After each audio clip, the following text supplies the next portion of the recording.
Hey guys, BJ and GameDay back again. Joshy here. Bit of an early morning setting for this one. Try and get them all out before the start of the season. Only a week away, so really looking forward to that. Today we're going to cover off with the Knights and the Titans. Couple of guns in both teams. Be interesting to see how both teams go this season with regards to NRL and Premiership title race.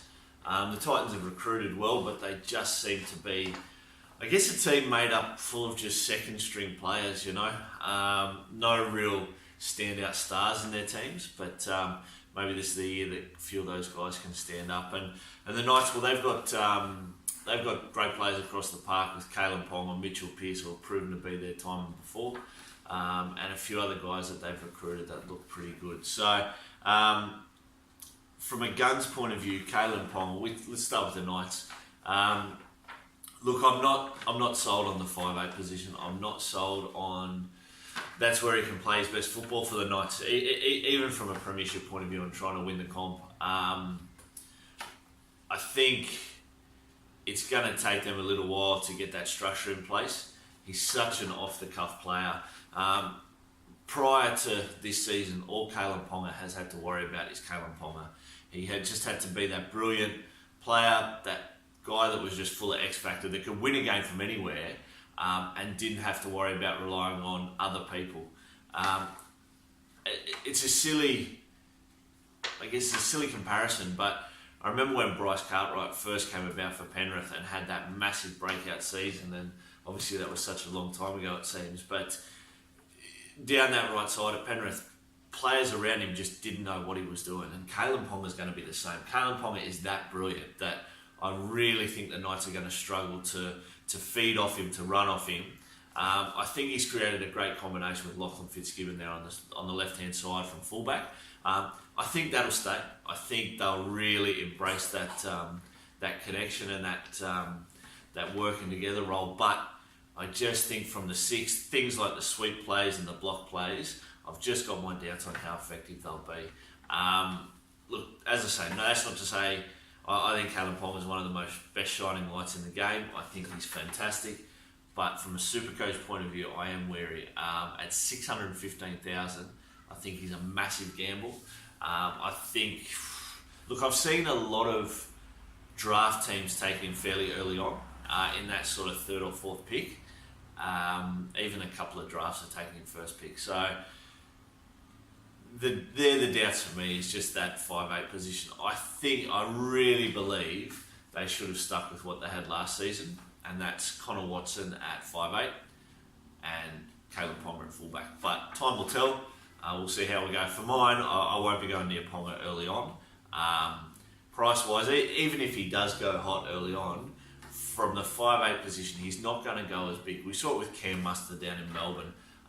The occasional game of maybe a ton plus is there, but there's plenty of 30s and 40s and things like that. So I think effectively Ponga at fullback definitely would have been an option, especially now that Turbo's out injured for the first couple of rounds, because I think he could have found that consistency there. But from 5'8", it's a no from me. Lachlan Fitzgibbon, look, touched on it there. Great player. For me, really exciting with him coming through as a young gun. Angus Crichton as well, and Jake Turbo. So for mine, that is the New South Wales back three in the back row. Tyson Frizzell's a great player, and I think throw him in there as well. But those three guys, I really think the New South Wales Blues can build on for the next 5 or 7 years. For now, Fitzgibbon, his role at the Knights is basically to run off Ponga and just score tries. Plays good minutes, tackles well, defends well, finds gaps, makes line breaks, and more importantly, scores tries. We saw a couple of big games from him last season. I think he's just going to get better this season. Pre-season trials, I watched him in those, and just average, but in the end, they're trials, and I think he can be better than that. From me, look, with the Knights, I want to look at their big boppers. Now, David Clemmer's gone to the Knights. I think he's a massive signing for them. And I think Daniel Saifidi and to a lesser extent Jacob Saifidi, those two big boys are just going to get better and really feed off what David Clemmer provides. Now, David Clemmer, on his day, can be one of the most damaging front row forwards in the game. I don't think he's got the explosiveness that blokes like I guess the consistency more so, the offloads and things like that blokes like Andrew Fafita do, Martin Tapau as well. But if he can find a way to bring those things into his game, the offloads, and rather than just be a wrecking ball, he needs to be more than that for a Supercoach point of view. Look, from an NRL point of view, if that's all he does, he gets his team on the front foot, and their backs like your Kalen Pongas, Connor Watsons, Mitchell Pearce can actually act off that. Daniel Saifiti looked huge in the trials against Cronulla. Despite obviously the scoreline and Cronulla giving him a hiding, he was probably one of their shining lights from the game. So definitely one to watch out for him. Price-wise in Supercoach, look, they're both in that high 400s. You could take a risk. Obviously Andrew Fafita, Martin Tapau, Papali's, Ryan James, they're all sort of near that 600 or 600 plus. If you need to save 100k here or there and you're hoping a guy will have a breakout season, they might be two to watch out for. Look, mid-ranges for the Knights, you've got a few. Look, your Mitchell Pearce's, Jesse Ramian's gone there from the Sharks. Look, they're guys I'm tending to stay away from. I'm really taking the guns and cheapies route this year. My centre wing is stacked. I think 6 out of my 7 guys are all under 200,000. I'm really trying to stack my back row, my hooking roll and my halves this year. And I'm hoping a few of these cheapies will actually step up and get a run on game. So that for that reason, look, I'm not really thinking about too many mid-ranges.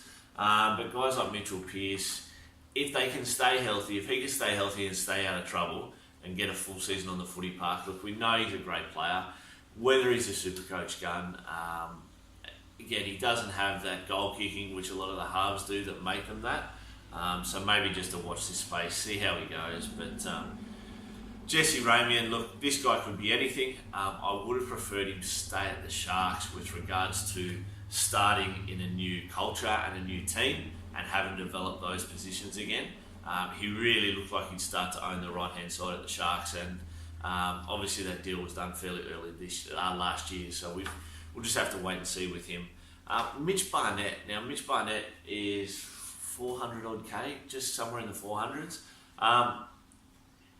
2 years ago, this guy came onto the Supercoach scene and we thought, great, another Corey Park, obviously not a goal kicker, but we were looking at, a 60 plus average, 65 plus average. I think he averaged 68 that year.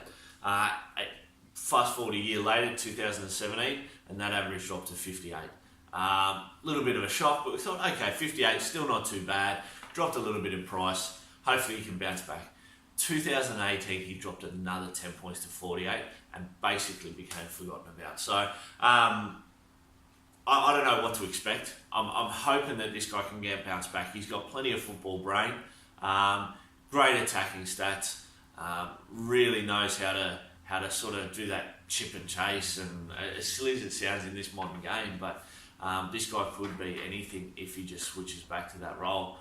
Defensively, he's great. So 80-minute player he was, not really getting those 80 minutes anymore. So again, wait and see how he goes. But if anyone's looking for a pod, he could crash and burn you though, so be careful. Cheapie, look, they don't really have too many cheapies. If you look at Kurt Mann, dual position, my biggest question is job security. He's had the same thing at St George, just can't find 80 minutes on the park. When he does, he seems to be solid. But Danny Levi seems to have gotten the position there at the Knights again.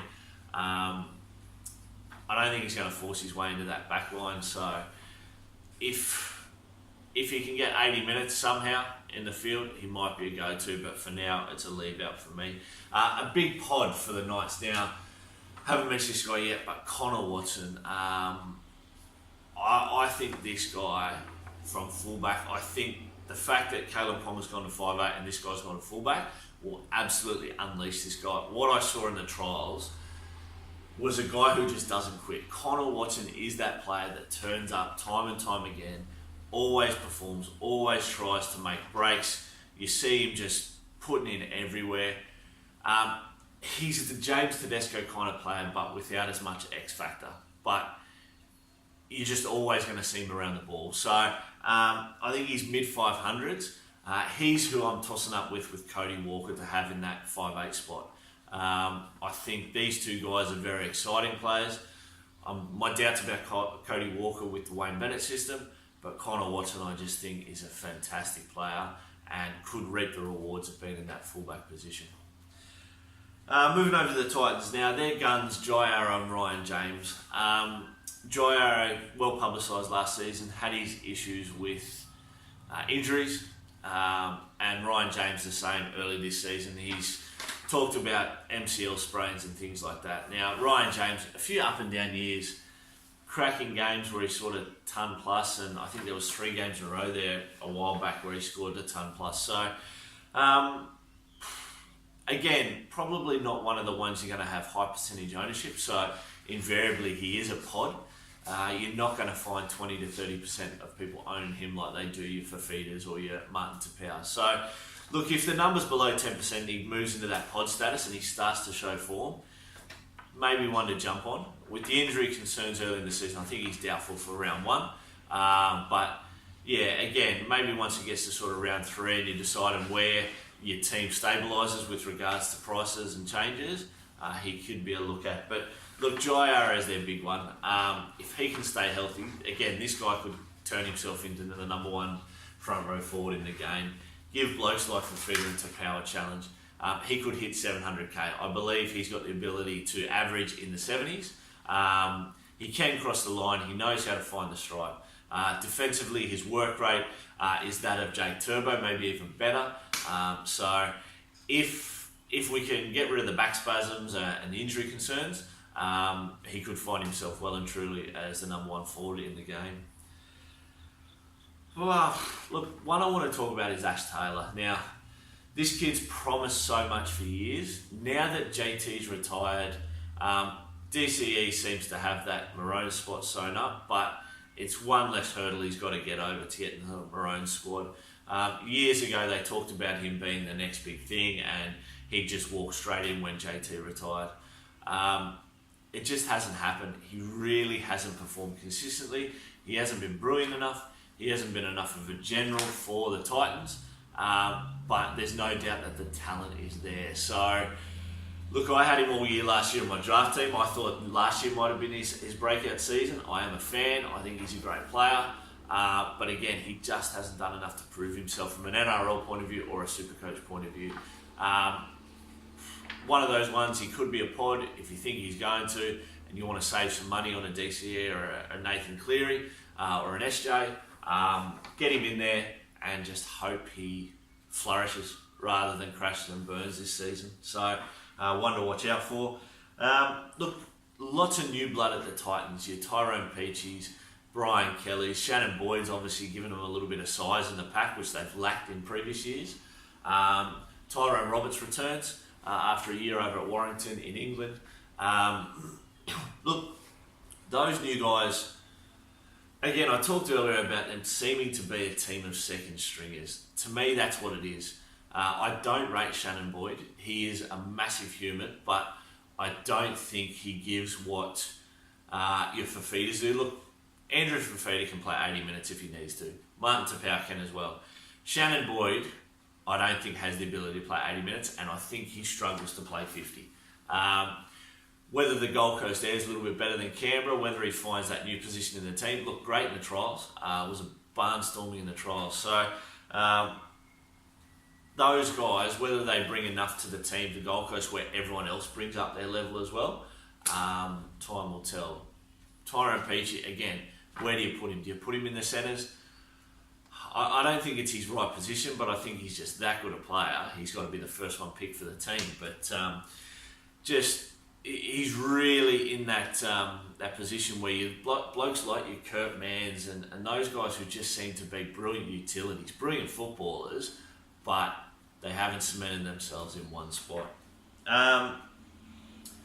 Talking about one spot, look, you've got to find a spot for AJ Brimson. Alexander Brimson, the way he played last season, again, he just brought a spark. Tyrone Roberts, look, I'm a big fan of Tyrone Roberts. Ash Taylor, again, a fan. So how do these three guys fit into those roles? Michael Gordon is still a factor. He's getting older. He's not as dynamic as he once was. but he's still a great backup kicker. He still runs great lines. He's a very smart footballer. So whether AJ Brimson can replace him, I'm not too sure how Garth Brennan finds the spot for all four. So, but I just think you need him in there at expense. I'd sort of have Tyrone Roberts maybe on the outer, but see how they go there. And Riley Jacks they recruited from Melbourne, another one. So obviously a nice backup there, but this guy was a backup at the Storm. Usually a backup at the Storm is good enough to start anywhere you go. Slade Griffin last year at the Knights, he played sensational. Came from that second strings position at the Storm. So it's always a nice headache to have. Every NRL team nowadays wants to have depth, but you've also got to have the motivation for these guys to perform by having a starting spot every week. No one wants to play Reggies every week. So it becomes one of the biggest challenges for coaches in the NRL. Now, the other thing the Gold Coast have got, and this is what I love about this team, is actually the emergence of the young second rowers. Jack Stockwell, Max King, Keegan Hipgrave, Max Fuataki. Look, these guys are really good young players, and it sort of reminds me of the days where you didn't know about the players. You know, the internet wasn't around, and you just saw workhorses. You know, your Trevor Gilmeisters and your Billy Moores and blokes like that, where they didn't exactly have the names of your Jake Turbos and your Angus Crichtons, but these guys just get the job done. You'll see games this year where the Titans just completely outplay teams, because it'll get to the week where all these guys will have a blinder. They don't have the consistency of these other better players, and they don't have the same brilliant halves as other teams do to create those holes. But there'll be weeks where this team just turns it on. So from a Supercoach point of view, they're all around that sort of 220 to 320,000. Again, they could be pods off the bench. I don't have him now, but for a lot of the season, I had Keegan Hipgrave, a lot of the pre-season in my team. 239,000. I just thought this might be the season he steps up. For now, I've actually had to go cheaper with that position to allow for other parts of my team, and to bring in a Britton Nakora, who again for the Sharks will get a spot. But something to look at there at Gold Coast if you're just looking for that pod or that cheapy point of view. But that's it for this morning, guys. Just a quick one on those two teams. Again, like and subscribe. If you got any questions, leave them in the comments. Love to get everyone's opinions at home. So good luck with selecting the teams. Team List Tuesday is not too far away. We'll catch you all next week.